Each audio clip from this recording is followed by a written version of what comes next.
Data is at the center of digital initiatives and cloud technologies that are transforming businesses.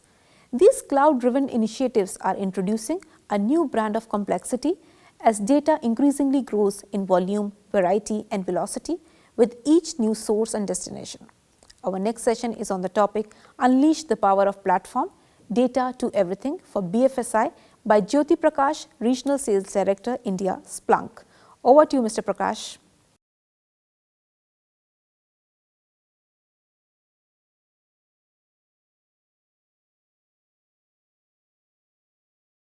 Hello, everybody. My name is Jyoti Prakash, and I work as the Regional Sales Director at Splunk India. Today, I'm going to talk about the power of data and the power of Splunk platform, specifically for BFSI segment. This will also help you to understand how you can encash the power of your data to deliver the value across the whole value chain. It started with a compliance statement. During this presentation, I would be making few of the forward-looking statements, but I would request you should base your purchase decision based on what is available as on today. So the explosion of data is what we call the data age. This has already arrived with a major shift in and growth of emerging technologies. Today, when we see, especially during this COVID time, when the online transition has gone up, number of transactions are happening, and the basic nature of the behavior of consumer has moved towards digital platform, a lot of data are moving in and out. So going through a traditional way is not going to help. So this every organization, and specifically from banking segment, where the transactions are very critical and it can be monetized very easily, is very important to understand and see what refresh can be done in terms of having a fresh look at your infrastructure, fresh look at your data platform, fresh look at the security posture that you have built. So overall, because of the change in terms of the data and the volume, velocity, and the variety of data which has gone up, it's very important to understand what will be the new edge technology to cater the business need of the end customer. This slides gives us a very clear indication in terms of the shift that we have seen from traditional to electronic channels, and especially again talking about banking transactions. What we have seen recently that almost 82% of consumers are concerned about going to their banks. COVID definitely was one of the most important reasons for that, where customers didn't want to visit the branches and they were more keen to, take help of the internet and do whatever transition they wanted to make. 63% of the new consumers have started becoming more inclined towards the digital app. What does it mean? That rather than going to branches, rather than calling up call center, rather than going to ATM, customers started leveraging the digital application which was available, whether using their laptop to do any transactions over the internet, going to the site of the banks, or using mobile internet banking. So those are the things which started coming in, and it started changing course of the behavior of the consumer. The online transition that we have seen, especially because of the commercial, I would say, e-commerce platform that has surged recently, where most of the, in fact, I would say, purchases that consumers have done, they have leveraged the e-commerce platform. And the surge that we have seen is almost in the fold of 10x. It means the growth that e-commerce platform has seen in the last 10 years, the similar growth e-commerce platform has witnessed in the last 4 to 5 months. And that has brought a lot of pressure in terms of banking network, where the digital mode of transactions has been leveraged. So it has the question was that the platform that most of the banks have, or I would say most of the companies have, uh, was it ready to take advantage of the surge that has happened in terms of transition, which is in the form of 10x? I think everybody is evolving, and the consumer has already taken a deep leap. So it's important for us also to understand if we have our electronic channels, how secure it is, whether the platform is really capable enough to take the growth that we are witnessing in the last couple of months. So data is transforming everything, from content tracing as far as the COVID is concerned, to work from home environment, the way we are consuming our data, the way we have started working, the way we have started delivering value to our company and also value to our customer, and also in terms of the way data is being consumed by everybody for business need and also for personal need. So it has totally changed the behavior of an individual. Data has really came as one of the most powerful tool, and it's going to change the way we have been working. It's going to change the way we live, and it's also going to change the way we are going to play around. What we have seen, the data innovators are seeing a different result. Almost, they have seen an annual increase in terms of gross profit by 12.5%. By leveraging the power of data, companies have also realized that the operational cost, they managed to reduce their operational cost by 4.85. Not doing anything great, but just leveraging the data that they have. And also what we have seen, if you have the right data across your enterprise, it gives you a very deeper insight to understand what is the threat landscape that you have, what is the need of the business. And so it has started helping organization to make decisions much more faster. And the numbers are quite phenomenal. It has shown that if you're taking decisions much faster, which is in the range of 3x, obviously, it will have a lot of positive impact in the business. Soon there will be only two types of companies, and I'll be bold enough to make that statement that within next 5 years there will be only two types of companies. One, the digital ones, and the second are the dead ones. We have also seen that a lot of CFOs have taken a call that their workforce environment is going to shift from office to home. What does it mean? The infra is going to reach out to home, whether you want to deliver your job, whether you want to consume the services. So there is nothing called within perimeter framework of the work. We are getting into a borderless environment. We are getting into a cloud leverage scenario, where from data consumptions to data availability up to data security, everything has to be cut across all the three channels, whether it is on-prem, hybrid, or cloud, everything. But this also brings a lot of challenges, especially for the banks, because delivering high performance digital services is not easy. You can take an advantage to leverage the existing technologies, the cutting edge technologies and the platform that we have, but it also brings a lot of challenges. So challenges like service performance, challenges like I would say availability, and this will be captured around three pillars. I would say the reactive responses, lack of visibility, and misalignment across team. Reactive responses because it gives a kind of a chaotic environment, and because of which the service disruption happens. Lack of visibility is the biggest challenge, I would say, for any organization who has already started their digital transformation journey. Because when you have your infra, when you have your cloud platform, where you have multiple links where you are leveraging to transact, and if you don't have a visibility around that, it's going to create a lot of issues. There is a very smart saying that you can control what is visible, and you can monitor what is visible. And unless you monitor, you'll not be able to see what's wrong is happening. So if there is an anomaly that is happening in your setup, unless you have a very deep visibility with a cutting edge technology solution, you'll not be able to take a call on that. And if a problem or a breach is not being addressed on real time, the whole purpose of having a digital platform falls for a toss. And the third and most important piece, I would say, is the misalignment, because misalignment among the team can give you only low level of reporting metrics, because it will never be able to give you the true sense of data inside what is happening in your organization. Because teams are very focused around the domains. They are not even aware of the end result or the end objective that company wants to meet. They are not even aware of what is the end milestone that company wants to build over a period of time, and how the segregation of different silos of the technologies that different domain or a BU lead has leveraged, how it's going to merge towards the end result that company wants to achieve. So misalignment has definitely created a biggest challenge, I would say. So organizations face a significant impact that way, as I said, because of this service disruption.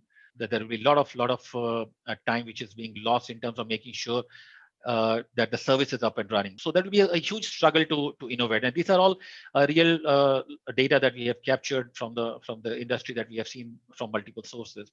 This will always lead. This is going to lead to a poor customer experience as well, and which will lead to a customer churn. And at this point in time, I don't think, for that matter, at any given point in time, nobody would like to lose any of his customers.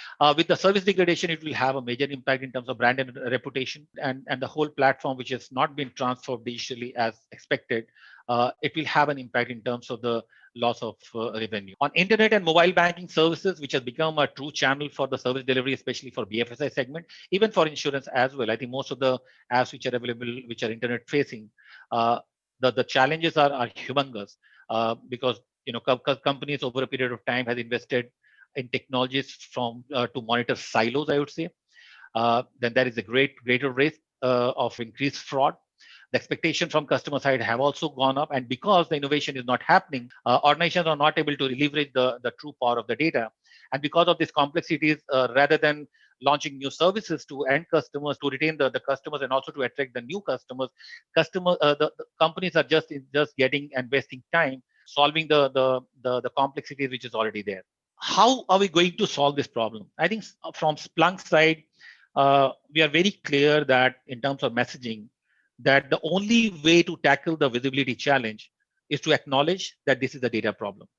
Now, visibility is something, visibility of data and inside of and the visibility of the platform is very, very important, as I mentioned earlier also, because that gives you a true picture of what's happening in your network. The problem is not about having multiple tools, because companies have already gone ahead and invested on multiple tools. It's about the data that they generate. So at its heart, whatever infra you build, and if the visibility is not there, it's a data problem. It's not a tool problem. You need a very strong platform that could capture data and the capability of multiple tools that you have already deployed and give you a deeper visibility. See, every layer of the stack generates different set of data, whether you talk about infrastructure, you talk about application services, you talk about business services. So every type of data is important, but it won't be meaningful unless you bring context to that. Just collecting a data is just be kind of a huge data source which is of no use to you. And the data, if collected, which can't be actioned upon, it's just a garbage, nothing more than that. For example, a service owner in the LOB doesn't directly care about the CPU utilization, even if that particular CPU utilization of that particular compute has a direct impact on its services, because he never had that visibility. He will be focusing more in terms of the services and the line of business that he is managing or he is driving. There's really only one way to ensure outstanding performance of our critical services. Use a very, very powerful and a massive scalable data platform to collect and correlate all the data across the technology stacks that you have. Basically, I would say let the data and the analytics do the hard work for you, because the kind of data and the volume of data you are storing, especially in your environment, if you are going to take manual action, it's not going to happen. I don't think you will be able to get the right results that you want to achieve. Despite the prevalence of numerous infrastructure and application monitoring tools, which companies have already invested, line of business continues to face the risk, and the cost of services degradation, I would say, has gone up, and that has resulted in multiple outages. The reason for this is that with increasing complex technology stack, it became difficult to associate infrastructure and application metrics, and so it affects the end user success and also the outcome of the business health. For example, APM tools. APM tools can rarely cover all the applications components in the services. As a consequences, what will happen? Nearly no team is able to understand the impact of the changes and the outages in the real time. And again, as I said, the complexities that it's bring, unless you really move from traditional tool to a cutting edge tool that could give you a very deeper insight and the visibility of all these tools that you've already invested in, you'll not be able to take a decision with a fast speed, and it will land up in a scenario where data is with you, but you're not able to really empower it, and you're not able to leverage the true power of the data that you have already collected. I think over a period of time, what we have realized that we need to focus on business outcomes rather than just talking and focusing in terms of what tools we have invested. So visibility across business KPIs and health of associated tech stacks is very, very important. Better experience with fewer outages. So how are you going to give a better experience to all your customers with a fewer outages? Because no customer would like to access services or solution which is fluctuating or which is not getting concluded as per his expectation. And what is the kind of business outcomes you have enforced in terms of faster time to resolve issues? See, issues will be there, especially in BFSI segment. Unless you have a deep business insight, ultimately all this outages will keep on happening. So the tools and the process and the procedure that you have, it's very important to focus on the business outcomes, and the tools will become just kind of an incidental in the whole journey. From visibility perspective, again, I'm focusing more here because at the end of the day, what we have seen, especially in BFSI segment, we have been working with multiple global banks, and we have helped them understand how end users were able to successfully execute transaction online. And if there is an issue, are we able to really give a right alert at the right time? This has helped them get a better visibility. Splunk platform has allowed them to truly uh, proactively take advantage of the machine learning and how the data sharing can happen between the team. This approach has reduced mean time between failure because of the investigation performance degradation. And also, we were able to alert and help customers take right action by providing the right information so that they could fix their internal and external issues. This view of combined matrix logs has also helped the customers and BFSI segment to do an analysis from the business and technology outcome perspective, which has really become a kind of a differentiating factor for us. Now, key to this is representing data not just from the web application, but also from the API-based middleware and backend system. That if there is an interaction between front end and the back end, and if a single tool can have that visibility established, that's where the true value of the matrix and the dashboard comes in. Splunk doesn't have the same challenge getting data and data parsing, because the way we have seen the heritage technology faced in. When it comes to ingesting data, uh, either you need to have a parser or you need to have a connector. This is again a kind of a heritage approach and a traditional approach. Our open schema architecture from Splunk has the capability to ingest data as and when it comes from any source, and whether it is structured or unstructured, it doesn't matter. So any data coming from any source with a timestamp will be able to ingest. That's the true power of Splunk, and that's where Splunk extends lot of advantage to most of the banking customers that we have. At the end of the day, as a final takeaway, I would say Splunk enables banks chase drive. When we say drive, it's a kind of a business model and the delivery model that we follow, basically by decreasing time to value in terms of delivering products and services, by helping customer to manage their risk much better, by giving a very comprehensive I would say foundation for the cybersecurity, whether a customer is looking out to build a complete, I would say, uniform, omnipresent data platform with SIM, SOAR, UEBA capabilities. I think Splunk has the power of single platform that can give the complete cybersecurity framework that can become very effective for your SOC. We also help customers to reduce internal variation, and also help them innovate by taking the power and the leverage of a single platform that comes from Splunk. So the customer can look at the data from multiple lenses, whether it is from IT lens or an app dev lens or a security lens or business analytics or web intelligence labs. We have a single platform where you can ingest everything, and based on the domain, you can have a separate lenses and can bring the insight from the domain perspective also. And the last piece is the less time spent on platform investigation and the more time on delivering product and services. So the whole approach that Splunk helps our customers to enable drive, I would say, and which covers the complete journey of a data, and that empowers our customers, especially banking vertical, to leverage the true power of the data and make sure not only they are bringing the availability of the data piece, but also they are maintaining the overall security of the data movement. That's all that we have from my side. But so in terms of takeaways, what is going to drive values from the data? I think at this point in time, customer would be looking out to reduce the cost of overall operation. That can happen by improved IT operations, fraud losses reduction, security posture improvement, risk information transformation, and top line revenue increase. There are multiple use cases and the clinical approach when we talk about bringing value to the financial services. So this could, I would say, be the 6 takeaways, I would say, for financial firms, where the power of data and can help them derive the exact value from Splunk platform. Banks who have already gone ahead and leverage the power of Splunk, they have seen a remarkable benefit, and that can be captured in terms of quantitative data as well. So 90% faster incident detection, 82% reduction in terms of negative business impact, 70% lower risk of data breach, 90% faster redevelopment, and 50% improvement in the time to market application. This is the true value that the power of Splunk can bring. And these are again the data that we have captured from the customers who have already leveraged the power of Splunk. With that thought, I would like to thank all of you for spending time with me. Have a nice day. Thank you.